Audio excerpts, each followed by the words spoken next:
ಎಲ್ರೂ ಒಂದು ಸ್ಟೋರಿ ಕೇಳ್ತೀರಾ? ಒಬ್ಬ ವಯಸ್ಸಾದ ಗುರುಗಳ ಹತ್ರ ಒಂದ್ಸರಿ ಒಬ್ಬ ಯುವಕ ಹೋಗ್ತಾನೆ. ಗುರುಗಳೇ, ನನ್ನ ಸಮಸ್ಯೆ ಏನಂದ್ರೆ ನನ್ಗೆ ಎಲ್ರ ಮೇಲೂ ಕೋಪ ಬರುತ್ತೆ. ಯಾರಾದ್ರೂ ತಪ್ಪು ಮಾಡಿದ್ರೆ ತಕ್ಷಣ ಹೇಳ್ಬಿಡ್ತೀನಿ, ನಂತರ ಪಶ್ಚಾತ್ತಾಪ ಆಗುತ್ತೆ. ಗುರುಗಳು ನಗ್ತಾ ಒಂದು ಕಾಗದ ಕೊಡ್ತಾರೆ. ಈಗ ಇದನ್ನ ಹರಿ ಅಂತ ಹೇಳ್ತಾರೆ. ಆ ಯುವಕ ತಕ್ಷಣ ಹರಿತಾನೆ. ಗುರುಗಳು ಆಮೇಲೆ ಈಗ ಈ ಕಾಗದ ಹೇಗಿತ್ತೋ ಹಾಗೆ ಮಾಡು ಅಂತಾರೆ. ಅವನು ಪ್ರಯತ್ನ ಕೂಡ ಮಾಡ್ತಾನೆ, ಆದ್ರೆ ಆಗಲ್ಲ. ಗುರುಗಳು ಹೇಳ್ತಾರೆ, ಮಾತು ಕೂಡ ಹಾಗೆ, ಹೊರಬಂದ ಮೇಲೆ ಹಿಂದಕ್ಕೆ ತಗೊಳಕ್ಕಾಗಲ್ಲ. ಮಾತು ಬೆಳ್ಳಿ, ಮೌನ ಬಂಗಾರ. ಇದು ಸರ್ವಜ್ಞನವರ ವಚನಗಳು.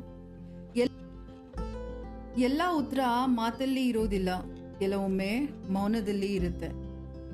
ಯಾವ ಮಾತು ಬೇಕು, ಯಾವ ಮಾತು ಬೇಡ ಅನ್ನೋದು ತಿಳುವಳಿಕೆ. ಕೆಲವೊಮ್ಮೆ ಅಡ್ವೈಸ್ ಬೇಕಾಗಿರಲ್ಲ, ಕೇಳೋ ಕಿವಿ ಬೇಕಾಗತ್ತೆ. ಮತ್ತೆ ಕೆಲವೊಮ್ಮೆ ಉತ್ತರ ಬೇಕಾಗಿರಲ್ಲ, ಅರ್ಥ ಮಾಡ್ಕೊಳ್ಳೋ ಮೌನ ಬೇಕಾಗಿರುತ್ತೆ. ಅದಕ್ಕೆ ಹೇಳೋದು action speaks louder than words ಅಂತ. ಇದು ಎಡಿಫಿಕೆನ್ಸ್ ಕನ್ನಡ ಮನಸ್ಸಿಗೆ ಮೈಕ್. ಮತ್ತೆ ಸಿಗೋಣ.